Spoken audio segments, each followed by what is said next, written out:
ও না গো, কামড়ে দিচ্ছে। কামড়ে দিচ্ছে। এই এই কামড়াবি না দিদুনকে।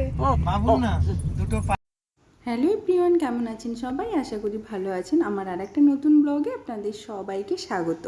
তো দেখতেই পাচ্ছেন মাহি কেমন দুষ্টুমি করছে তার দিদুনের সাথে। আর আজকে আমরা যাচ্ছি মাহির মামার বাড়ি, মানে আমার বাড়ি।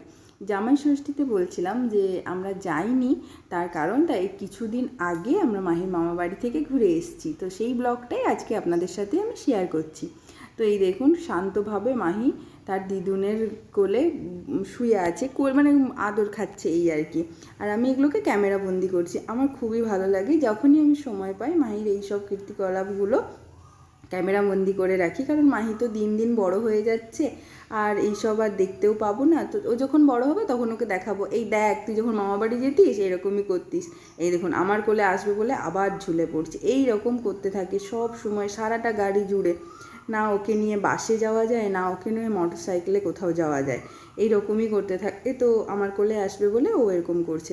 তো আমরা মেদিনীপুর থেকে বেরিয়ে পড়েছি আর শঙ্করদা আমাদেরকে ছাড়তে যাচ্ছে। আর এই যে এখানে মাহির বাবার সাথে আমাদের দেখা হয়ে গেল, মানে মাহির বাবা গোপীবল্লভপুর থেকে আমাদেরকে নিয়ে যাচ্ছে। ও বাবা স্কুল করে রেডি হয়ে ছিল আর শঙ্করদা বাড়ি ফিরে যাবে। তো এই দেখুন মোরাম রাস্তায়, দুপাশে জঙ্গল, খুব সুন্দর লাগে আমার বাড়ি যেতে। তো কথা বলতে বলতে গ্রামের মাথায় পৌঁছে গেলাম। এবার গ্রামের মধ্যে আমরা যাচ্ছি, একদম পুরো গ্রাম্য পরিবেশ, দারুণ লাগে।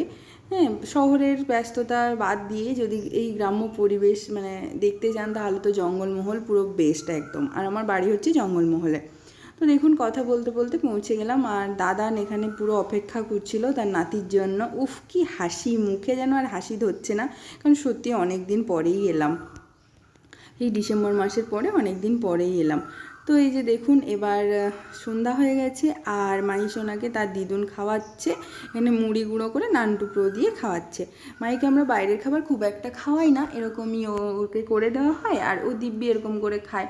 তো এদিকে দাদান মাছি মশা যা আছে সব তাড়িয়ে দিচ্ছে আর দিদুন খাওয়াচ্ছে, পাশে তার বড় দিদুন বসে আছে, মানে এরকম একটা ব্যাপার। মানে সেই বলে না যে আসলে চেয়ে সুদের মায়া বেশি, ব্যাপারটা হচ্ছে এইখানে এরকমই। মানে আমার বাবা মা তো মানে আমাকেই ভুলে গেছে ওকে পেয়ে করে। তবে সত্যি মানে ওকে আমরা অনেক কষ্ট করে পেয়েছি, মানে ঠাকুরের অশেষ কৃপা যে ওকে আমরা পেয়েছি। আর আমি তো মানে ওর কাছে কৃতজ্ঞ, আর ওর কাছে সারা জীবনই কৃতজ্ঞ যে ও আমাকে বাবা মানে আমাদেরকে বাবা মা হিসাবে পছন্দ করে এসেছে, কারণ ও এরকমই। আর ও বলে ও নয়, সমস্ত বাচ্চার কাছে তার বাবা মার কৃতজ্ঞ থাকা উচিত যে ওরা আমাদেরকে মা বাবা হিসাবে পছন্দ করে এসেছে। তো যাই হোক, এই যে দেখুন এখন ঘন্টু দাদা আর মাহি সোনা খেলা করছে, আর এই দেখুন আমার ওড়নাটা তার গায়ে চাপিয়ে দিচ্ছে তার দিদুন, এরা খেলছে। আর ওদিকে আমি রান্নাবান্নার ব্যবস্থা করছিলাম। এই যে আমি মাকে বললাম, মা গরমে তোমার রান্নাবান্নার ধারে যেতে হবে না, আমি রান্নাবান্না করছি বাবা আর আমি। তো এখানে একটু চিকেন রান্না হচ্ছে, মশলা টশলা কষিয়ে দিই, চিকেনটা বসিয়ে দেওয়া হবে এই রকম করে টুকটুক করে, যেমন নর্মাল চিকেন রান্না হয় সেরকমই। তো যেটা বলছিলাম, আমরা এসছি অনেক দিন পরে, আসার কারণ আছে, মানে মাহিকে নিয়ে একটু মন্দিরে, রামেশ্বর মন্দিরে পুজো দিতে যাব। আর আমিও অনেক দিন আসিনি আর কটা দিন ছুটিও পেয়েছি, সেই জন্য বলি তাহলে একটু ঘুরে আসি। আর এরপরে তো অনেক গরম পড়ে যাবে আর আসাও যাবে না, তারপরে বৃষ্টি, তাতেও সমস্যা। আর সবথেকে বড় কথা, আমার ছুটি যেমন পাই আমি সেরকমই আসি। আর একটা কথা বলি, সত্যি বলছি, মানে ভিডিওগুলো খুব ইরেগুলার হয়ে যাচ্ছে, আমি বুঝতে পারছি।